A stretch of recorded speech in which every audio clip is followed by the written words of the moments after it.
La microbiologie et la technologie.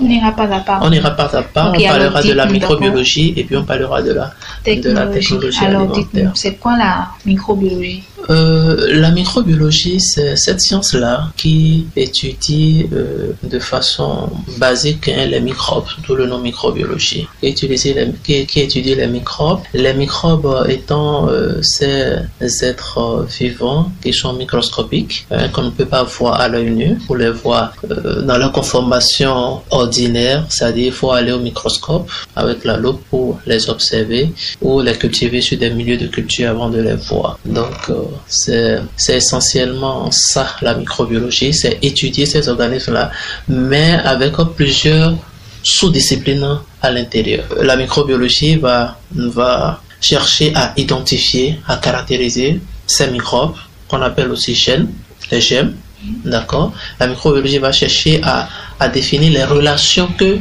ces êtres-là, que nous appelons microbes, ont entre eux, d'accord? La microbiologie va chercher à savoir quels sont les besoins de ces êtres-là, de ces microbes-là, d'accord, à travers leur profil nutritionnel et tout ça. La microbiologie va chercher à beaucoup de choses.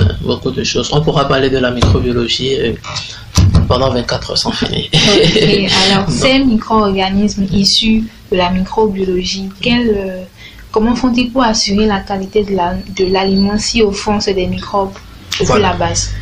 D'accord, très belle question. En fait, c'est aussi ça l'implication de la microbiologie dans la sécurité alimentaire. C'est-à-dire quoi?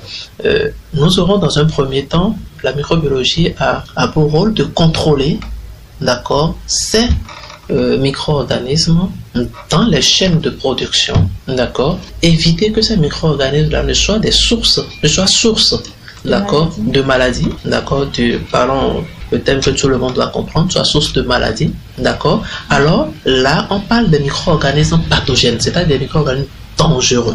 Vous comprenez? Donc la microbiologie va chercher à donner des outils nécessaires pour combattre, d'accord, ces micro-organismes-là qu'on appelle les micro-organismes pathogènes pour l'homme, d'accord, dans les chaînes de production agroalimentaire. Va donner des directives pour pouvoir empêcher que ces micro-organismes-là se retrouvent dans les aliments. Mais de l'autre côté, il n'y a que tous les micro-organismes ne sont pas pathogènes. Pour ne pas dire, la plupart des micro-organismes sont bénéfiques. Ah oui. Quand on n'est pas microbiologiste, on dit micro-organismes, germes, on pense que c'est dangereux. C'est une infime partie de ces êtres-là qui est dangereuse. D'accord, la plupart sont bénéfiques.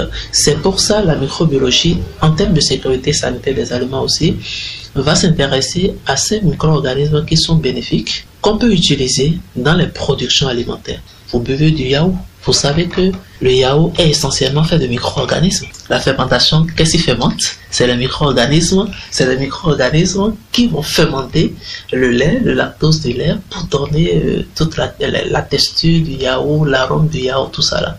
Donc, il n'y a pas de yaourt sans micro-organismes, donc des micro-organismes bénéfiques.